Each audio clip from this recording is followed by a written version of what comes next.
Hello, everyone. So my name is Samuel Ade. I'm founder of a youth-led social enterprise called HustleBucks. And HustleBucks started in 2009 under the umbrella of a charity called One Planet Contemporary Arts and Learning. And we essentially offer clothing and garment print services to the wider community. Amazing. What, so the way, just for everyone's knowledge, the way this is going to work, we're going to ask Sam a couple of questions about how he broke into the industry, and also around sort of tips that he would offer to all of you about how anyone sort of could do the same. But we're also going to have a Q&A section for the second half. So what you're able to do at any point at the bottom of your Zoom is hit Q&A, and you should be able to leave us a question. So we'll read out a few of those when we get around the halfway point. Sam, my first question for you is, sometimes, in the industry, when trying to break into it, a lot of people don't know exactly where to start, especially if you're mainly focused on, your career as a designer and you don't have all those links. Hmm. What did you do to start your business, and what was your biggest turning point in that? So like I said, we started in 2006. We started up as a t-shirt project, just basically targeting issues that young people face. So we essentially wanted to be a platform for young people to express themselves, and we thought clothing was the best way to do that. So we started in 2009 around different themes, for instance, boys and girls, youth violence, and just issues that related to young people. Then off the back of that, so Brixton Village approached us and said they have, a space that we can occupy for a period of time, if we would like to try it out for a period of 6 months. So we went in there.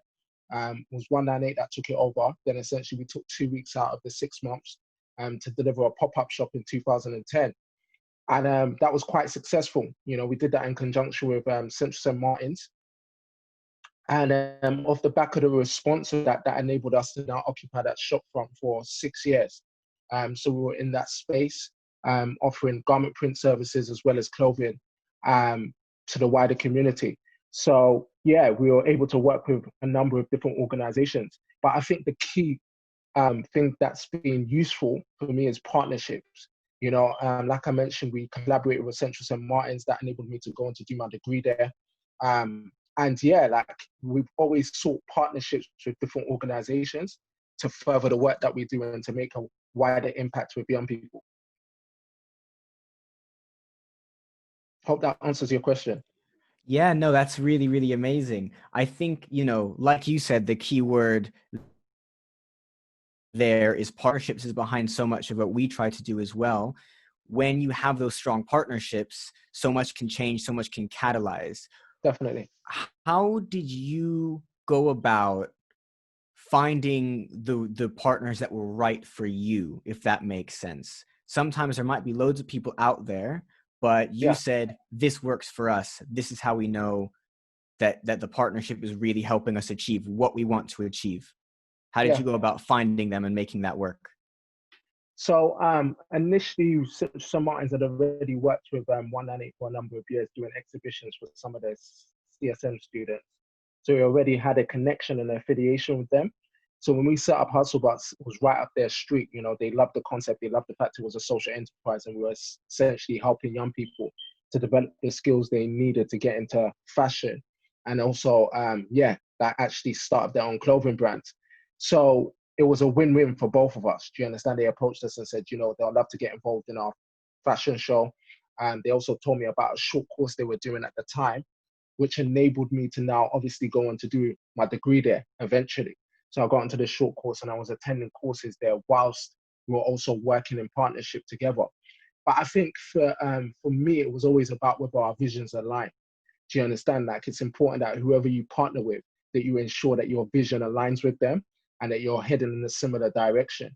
So obviously with Central St. Martin's being a world-renowned, university, it made sense, do you know what I mean, for us to be able to work with them and get the exposure from working with them.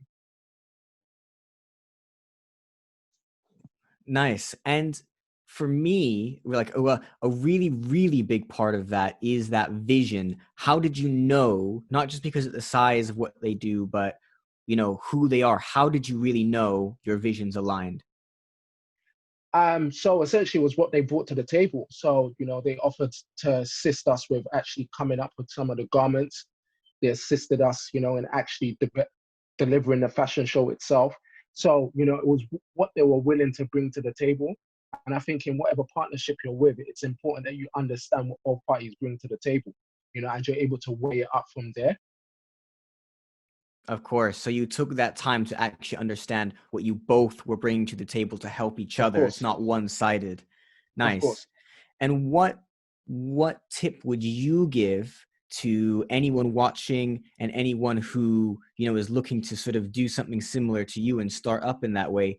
What tip would you give them to find the right partnerships and go out there and make sure they're meeting and networking and learning about the right people? I think networking is the key thing. Do you know what I mean? I think it's important that you get yourself out there, get the vision um, of your brand out there. Do you understand? Like, you know, you Mm. are your brand essentially when you start out. Do you understand? So anyone that works with you, it's off the basis of the relationship they have with you.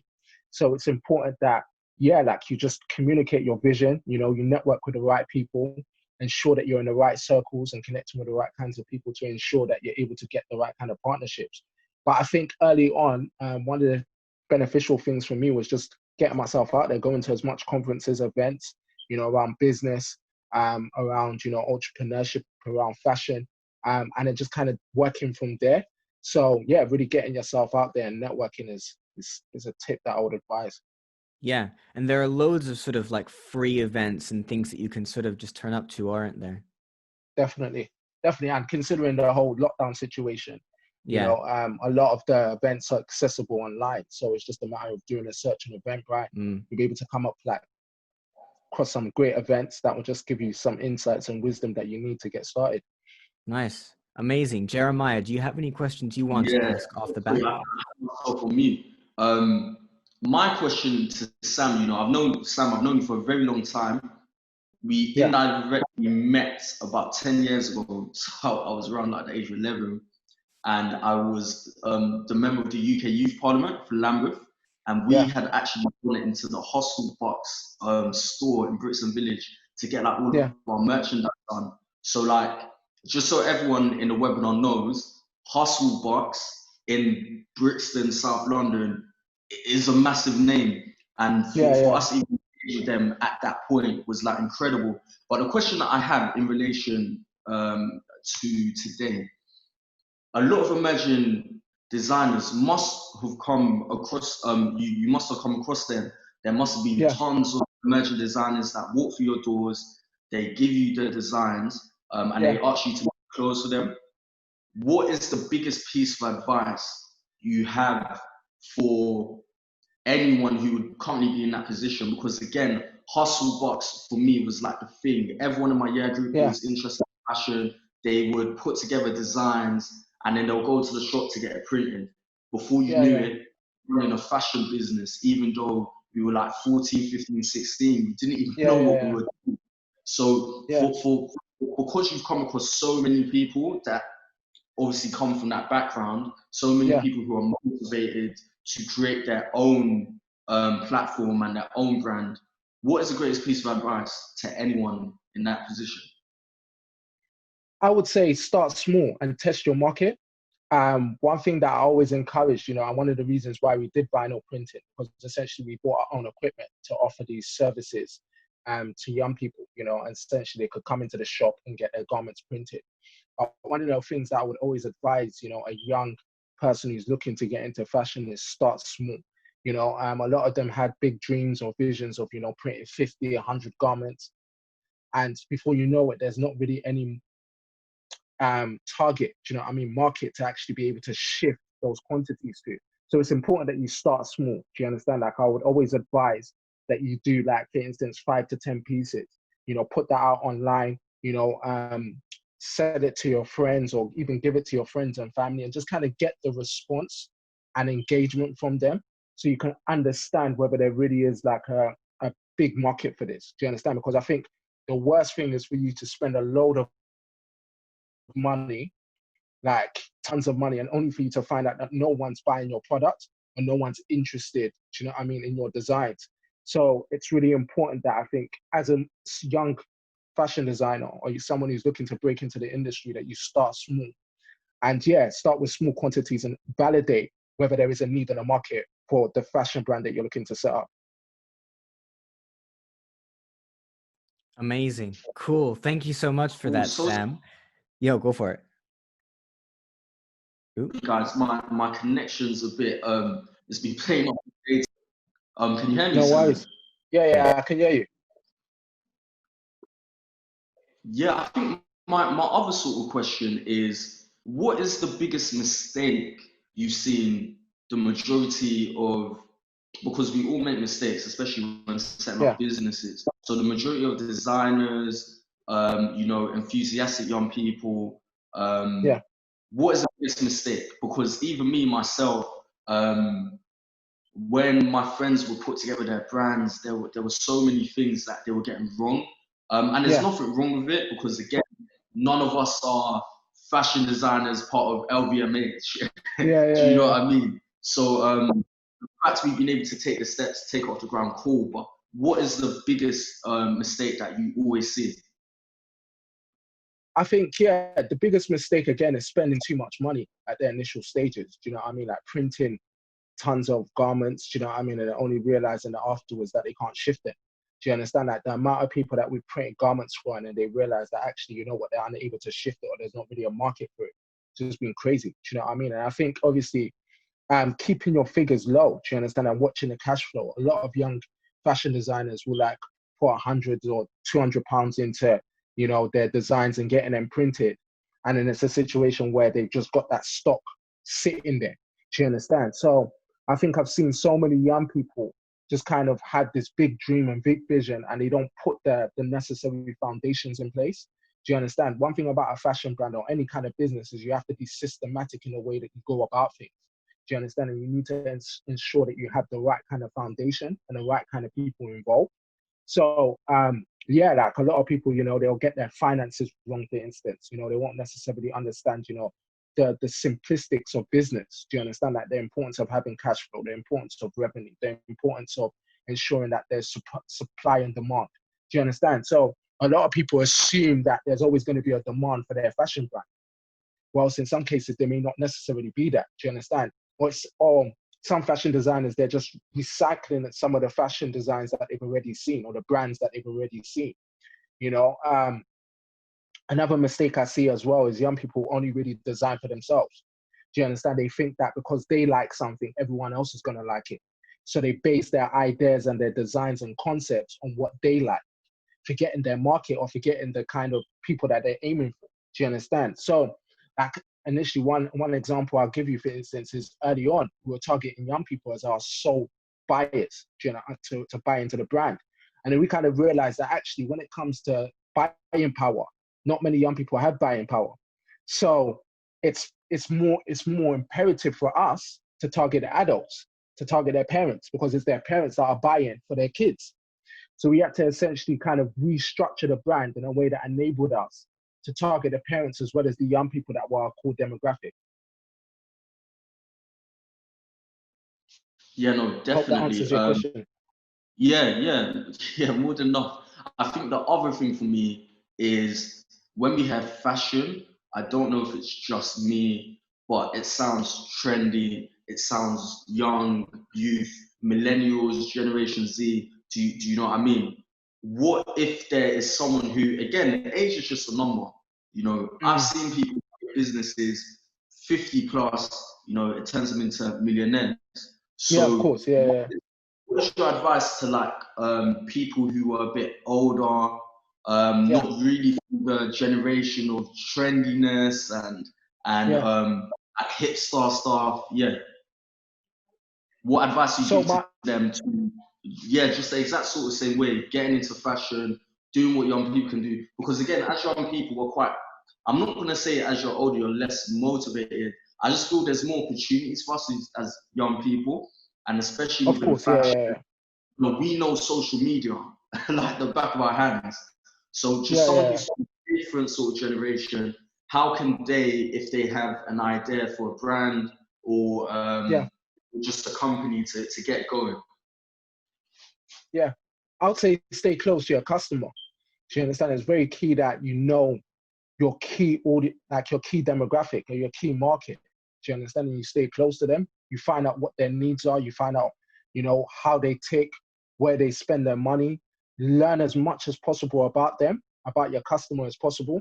Do you understand? We live in a day and age where anything's accessible, information-wise. Do you understand? You can go on Google and you can find out a whole ton of information about the market that you intend to go into. So it's very important that you know your customer, you know your audience. You know, one of the things that I tend to say whenever I go into schools and speak to people, young people particularly, is that, for instance, the reason as to why Britain won the war is because they were specific in terms of targeting a 40-mile stretch in Normandy.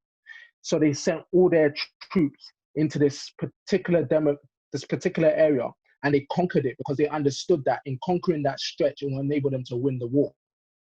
So it's, again, similar to business. When you're able to really home into your niche, you know, understand your target market, you know, and really gauge them, do you understand, and stay close to them, then it gives you a better chance of succeeding.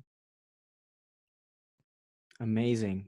Thank you so much for that, Sam. That's obviously so much to unpack there. And the next question I want to ask is actually one of the questions from the panel.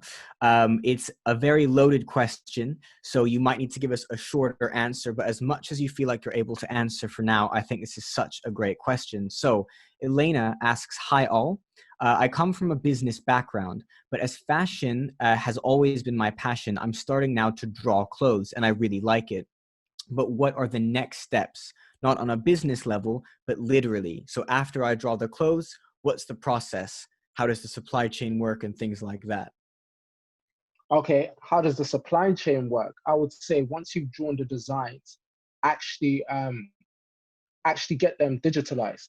You know, so for instance, you know, put it on the computer, you know, get digital variations of it. So I'm not sure if you've drawn it, hand drawn it, or she's actually done illustrations of it on the computer. But I would say get CAD designs and then send it off, do you know what I mean, to essentially manufacturers or people that, do you know what I mean, can essentially develop these garments and find out the cost price of actually, you know, creating these garments. But essentially, she can go to a pattern designer or a textile designer and get them concepts developed from there. But I would say in the early stages, it's important that she has an understanding of cost, you know, and she's able to gauge the cost. Okay. And when you started your designs, everything that you were making, right, that was made there at Hustlebucks, wasn't it? Or did you send off? Yeah. So you didn't actually have to send your things off.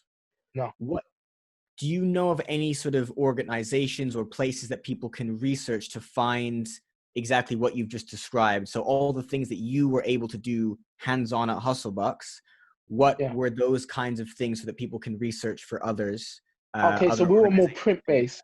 So we were more print-based designs as opposed to, you know, doing bespoke fashion garments.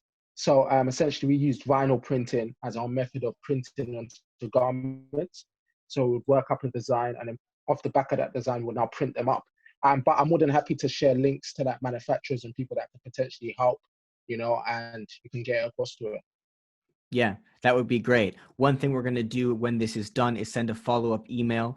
So 100%, we will get some links from Sam and send those over to everyone who is here. Amazing. Thank you for answering that question. The next question from me is one regarding sort of what you mentioned earlier when you said, you know, we had a whole 6 years. From that 6 months, it grew to 6 years. For me, a really important point there is to do with success, right? So you started, you know, because it was something you wanted to kind of experiment with. You weren't sure it was going to get as huge as a whole 6-year-long business. Back then when you were starting, what did success look like to your team? And how did you know, cool, we've achieved it. We've achieved what we say is a success. Does that make sense? I think, again, early stages, we kind of knew that there was a lot of potential yet. Do you know what I mean? Like, especially around that period, social enterprise was a new concept. Or it was a concept, it wasn't so much a new concept, but it was a concept that a lot of organizations were becoming familiar with. You know, so there was a lot of buzz around setting up social enterprises and finding out and learning from those that are already doing social enterprise. So off the back of me So off the back of us launching Hustle Bucks, it enabled me to now start speaking at various places, across the UK and across London, and spoke at various galleries, just kind of talking about the work that we did. But we kind of knew we were onto something at quite early stages. So it was so we understood that, yeah, we were onto something, So I think for us, there wasn't really any defined success starting out. Do you understand? It wasn't like, oh yeah, like let's, get to our brand in every store across the UK. It was just more so, okay, can we make this work, and how many young people can we impact whilst doing it? And yeah, when we got into the shop, that got press coverage as well. We found ourselves in local newspapers. A lot of buzz was around, what we were doing and the impact we were making locally. And yeah, I think for us, it was just kind of seeing how bigger we can take it. Do you understand? So it wasn't like we had a specific kind of defined measurement of success when we started out. But I think for us, when we realized that actually, we're onto something really, really great, yeah, was when we got an investment from JP Morgan. They invested 250K into, the social enterprise, and that enabled us to develop an apprenticeship program for a year. That enabled us to now work with Starbucks as well. So we did a fashion show with them, and it just kind of grew from strength to strength as a result of that. Once we did finish the shop, as a result of our reputation, one of a rock indie group called the XX reached out to us. I was like, yeah, they'll love for us to collaborate with them, do some merchandise with them. And we did that. They made a significant donation to the cause. So it wasn't so much that we had a specific, measurement of success. It was just more so, how can we grow this and how can we develop this and make an impact whilst we're doing it? Yeah. So sometimes when you're just starting out, when you're there for what you're doing because you care about it and it interests you, not because of, you have a monetary goal or something like that, but as you do those steps and it grows, you realize like you're getting somewhere. I think that's really, really cool. Amazing. I'm going to move on to another one of the questions asked in our chat. Ruby asks if we have a good list of reliable manufacturers. I'm going to add that to one of the things that we send to you later on afterwards. So we'll discuss with Sam and think of any sort of manufacturers we can send to you. Do you know of any off the top of your head, Sam? No.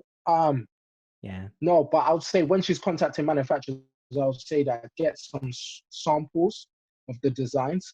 So I would say that just try to have an understanding of how much cost is going to be involved, like I mentioned before, but I can't think of any off the top of my head. I'll definitely send that information across to you. Amazing. Thank you very much for that. And the next question is from Maha. They ask, they say, I am a bespoke fashion designer with my own clothing brand, currently running my business through an e-commerce platform. Any advice on how to increase brand awareness? Okay, so I would suggest doing, for instance, marketing. So a lot of marketing around the e-commerce site. There's different methods she could use. So for instance, she could look at SEO. So essentially doing like an ad online. So social marketing ads, that could help. Or she could potentially look at different channels and funnels to increase engagement. She could do email marketing. She could do video marketing, interview marketing. There's so many different areas that she can go to grow. I think for her, it's about identifying, or the person identifying how much budget or money they have to actually spend on marketing, because marketing is an expensive thing. So it's a whole world. Depends. Exactly, it depends. But I would suggest getting some advice from a marketing person, someone within your network that knows marketing, knows SEO, and just kind of get as much advice as possible. But again, try not to spend too much money on marketing. And how did you start with that marketing when you were just starting off with that much of a budget? I think for us, social media was just picking up. So it was, very easy for us, to kind of gain a buzz, and it was a lot easier to promote on Facebook back then. I remember you could just send like an invite to all your friends, and majority of them would respond. So I think within about a year or so, we managed to get like 1,000+ followers, So again, social media has kind of taken on its whole identity since then. So it's a world in its own. But starting out, it was word of mouth. Locally, we had already had a reputation as a result of us working under the umbrella of 198. So, and they already had a history of working in the community. So people already knew about us. Do you understand? And again, I was going out doing talks, speaking, trying to get the word out about what we were doing in Hustlebucks. So it was easier for us to kind of develop, a buzz around what we do, because social media was just picking up. It wasn't what it is today. Okay, cool. Thank you very much for that. I think despite that, there are things that are, able to translate, even though social media is obviously much more congested, if you will. There's so much more going on. I think there are things there that can definitely translate over. So you're breaking up. Yeah. I was worried I was breaking up. Can you hear me okay now? Oop. Jeremiah, can you take over for a second? Yeah, that's no problem. Sam, can you hear me? Yeah. All right. Perfect. I don't think there are currently any other questions, but what I think would be good is to get a bit of a background on yourself, because you're very humble with that introduction. So that a bit more background on yourself and what you do. Okay. And also, it's an opportunity for all the participants to connect.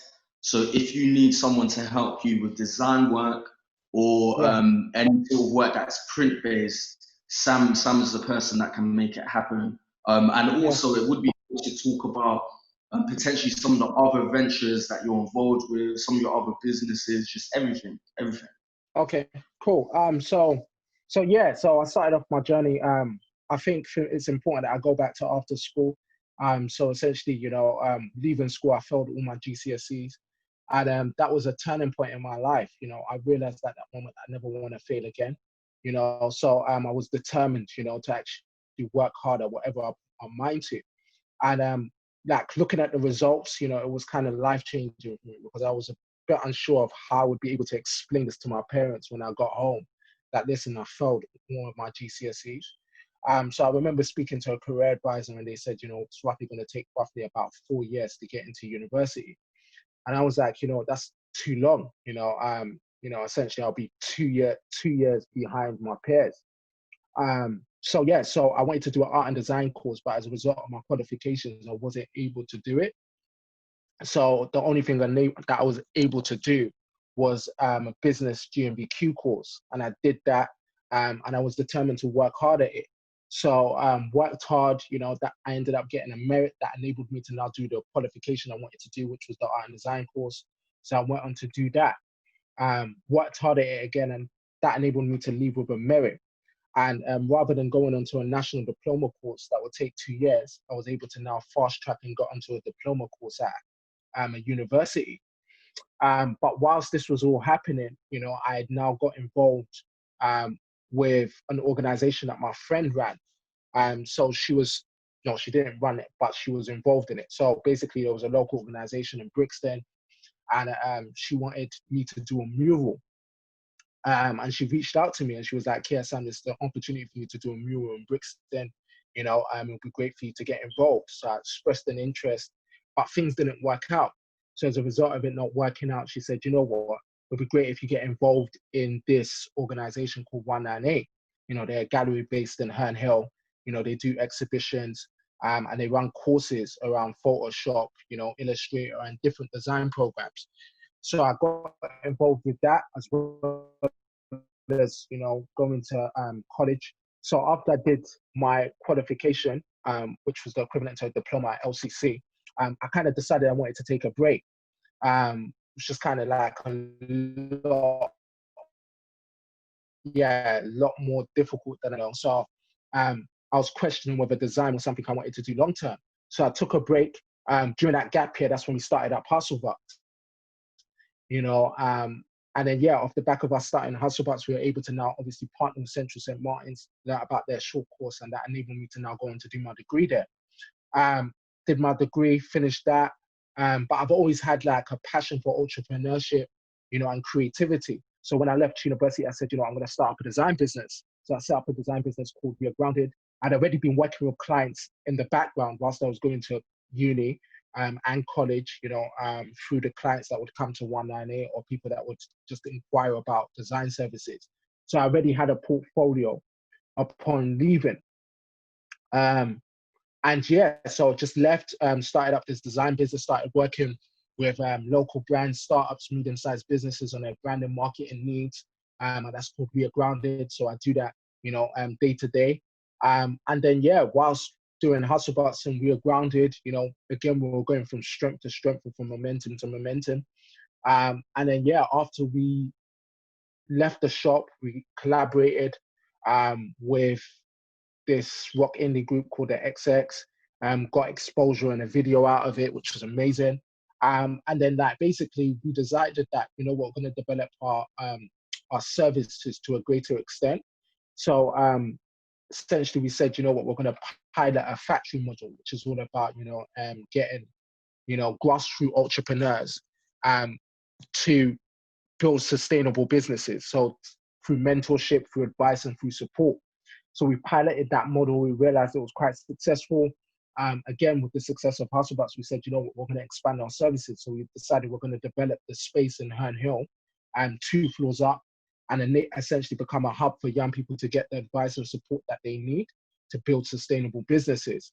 So we kind of put HustleBucks on pause. But again, whilst we were doing this, realized that actually, there's a need in terms of entrepreneurs and young people accessing such spaces. So that enabled me to now start up Desk, which is a marketplace for entrepreneurs to find co-working space locally, quickly, and affordably. And essentially, it's like a web platform, similar to Airbnb, but for co-working. So we started working on that idea in 2018. We launched the site in 2019 in September. Within a month, we started working with Airbnb. So we did an event with Airbnb. And then, yeah, we managed to get about 6 different co-working spaces onto the platform. And yeah, just been focusing on growing that whilst, overseeing HustleBucks, the factory, and yeah, essentially working with different organizations. Amazing. And everyone can see from that sort of just how, how many different turns that Sam's journey has taken. The collective experience from all those things, not just in fashion, but in business, that says so much. So thank you for being here. That's honestly such an incredible story. Cool. So we only have about 15 minutes left. I have one more question for you. And then we have another. Yeah, there's a few questions in the chat. Yeah, and then we have 1 or 2 questions from the chat. Okay. The last question we have for you is, what is the biggest obstacle that made it hard for you to achieve those successes? So you, like you said, you just gave us this amazing story. And especially at the beginning, it partly started because you weren't sure exactly what you wanted to do. But, despite that, you overcame that obstacle. Before you got to those successes, things like JP Morgan and all those other sort of mentorship and opportunities you gave to others, what made it hard to achieve those? I think, as a young Nigerian, always difficult. I'm always having to jump through various hurdles even before I get through the door. Do you understand? Thankfully, I've got a history of working in business, so that adds to the credibility. But I think for me, it's always been a challenge of being taken seriously in business. As a young Black man trying to do some of the things that I've done, it's always been that kind of like somewhat resilience to what I'm trying to achieve, or that skepticism as to whether I can achieve it. So I think that's been the biggest hurdle, being taken seriously in business and just kind of getting the right support. I remember when I was setting up Desk, so many people were trying to discourage me. They were like, what about WeWork? What about, various, businesses of a similar model? Some even tried to take advantage of me. I remember speaking to a VC and they were like, what? We're prepared to offer you, some venture capitalist money, but we want 50% equity. Do you understand that? So it was difficult kind of just proving that I was onto something and that I was capable of achieving it. And I think that's always been a challenge, essentially proving that even in spite of my record, I'm capable and I'm able to actually deliver what I set my mind to. So I think that's been the biggest challenge. Amazing. That is something that, you know, confidence is almost like, you know, you need to overcome that. It's the mental barrier can be so much bigger than anything else, but you've done a very good job at that. Cool. Thank you for sharing that with us. Next, Definitely. I'm going to take, I want us to answer another question from Elena. She asks, based on your experience and what you know, do you think that to start as a fashion designer, it would be better to have previous experience in the sector, such as work experience like creating a network, going on courses, attending events, working with other designers, or could you just sort of jump in and get started? I would say it's always good to research your industry and whatever industry you want to go into, especially with fashion. I think something about fashion is that you have to be consistent, and it's such a fast industry as well. It's so easy to be forgotten. Do you understand? So you have to be consistent. You know, it's one thing to get started, it's another thing for you to be consistent, you know, because your customers are going to expect a collection at least 4 times a year from you. Do you understand? Or expect to receive constant updates about what you're developing and how your collections are coming along. So I think as much experience as you can get in the early stages is vital. Do you understand? Even if it means doing a degree or a short course, I would recommend it. You can never have too much experience or too much knowledge to get started. Puts you at an advantage. Amazing. Thank you very much for that. What would you say to people off the back of that who just want to jump in? They say, oh, I've done some research and things like that, but a lot of people, especially younger people, but to be honest, people of all backgrounds and ages, we'll just jump in. What would you say to them so that sort of things don't get too difficult, or they know where to go with stuff like that? I would say if you are keen on jumping in, I would say, again, spend as little money as possible. Do you understand? In the early stages, like, just make sure you validate your model and your business, you know what I mean, and the fashion brand that you're setting up. So even if it means, you know, just putting designs on t-shirts, you know, as a template, and just putting that out to like your following on social and kind of gauge what.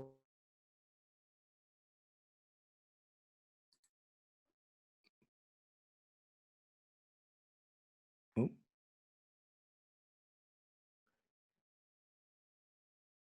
Hello, can you guys hear me? Jeremiah? Hi, Simon, I'm here. I think something may have happened with Sam's. Unfortunately, yeah. So Sam had a little connection issue. We'll give him a second to rejoin just for the last 10 minutes of this. I can probably answer one of the other questions. Yep. Well, there's actually a new one, actually. Okay, that's from Monica. All right, cool. So Mo says, hi, I am also from a business background. I am starting a fashion brand.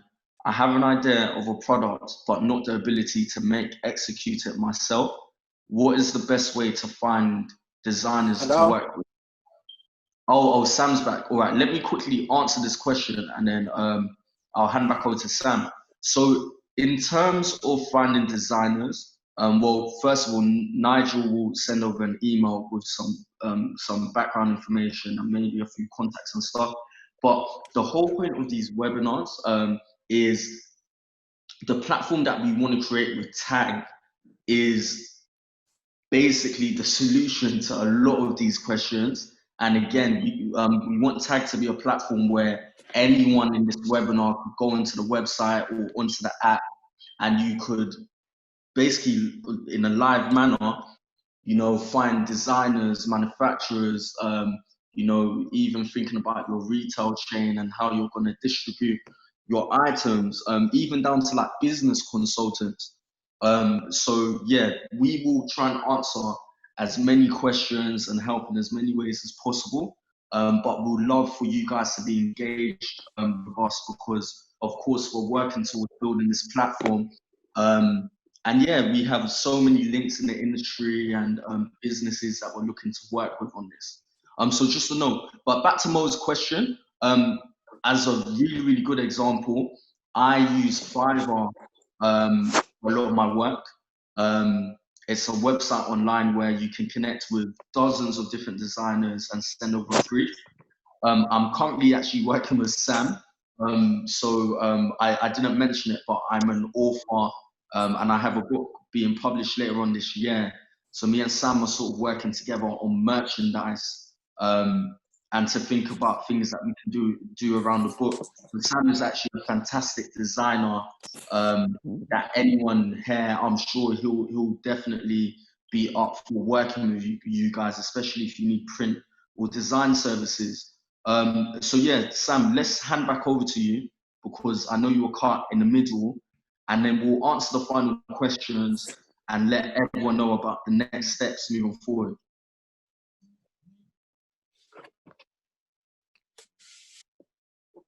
All right, Sam. Yeah, Sam, can you hear me okay? Yes, I can. You cut out. I'm not sure at what point you lost me. Amazing. You were sort of halfway, I feel like about halfway through your sort of explanation on, you know, what you would say. Yeah, the obstacles. To other people through. Yeah, what we would say, you know, let me sort of ask, we have just a few minutes left, so let me sort of, because I think you got through most of your answer. Let me ask one final, it might be very similar though, is what to other people who aren't feeling very motivated, so say they've gone through their obstacles, what would you say to them on track? Right, so that confidence can waver sometimes, especially if you start and it doesn't go super well. So what would you say to them to help them bring that confidence back up and get back in there? I would say, I think having the right support network is vital.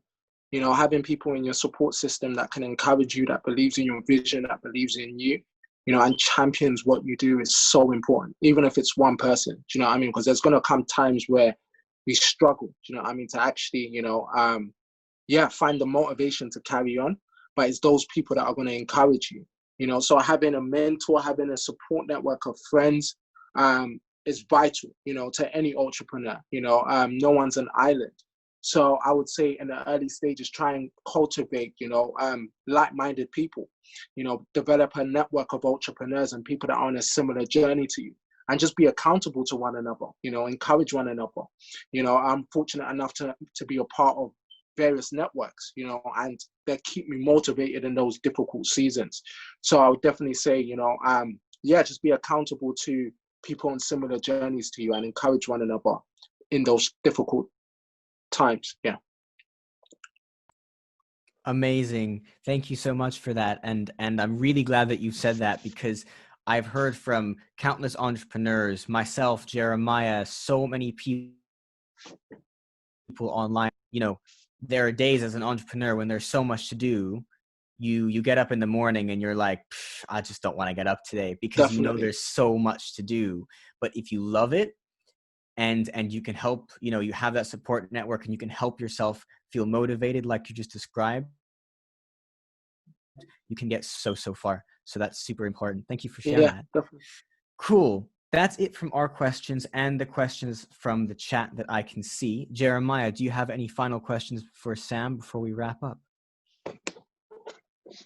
I think that's it really, but I think, Sam, maybe if you could conclude with talking about any sort of opportunities, whether that's to work directly with yourself or just any of the other things that you're working on. Yeah. So with Desk, we're actually redeveloping the business model. But you can find out more about us by visiting desk.io. So that's spelled with a C instead of a K. So DESC.io. And drop me an email. Happy to help and assist. In terms of actually with Hustlebucks, because we're redeveloping the site, so we actually started building in September last year. We're hoping that it will be finished by next year. There's not really much happening. However, we have collaborated with Raw Material to do a program around music and creativity. So if any young people are interested in music, do hit me up, give me a shout, and I'll be able to explain more, give some further details. If you're an entrepreneur as well that needs some sort of support or advice starting out, feel free to drop me an email as well.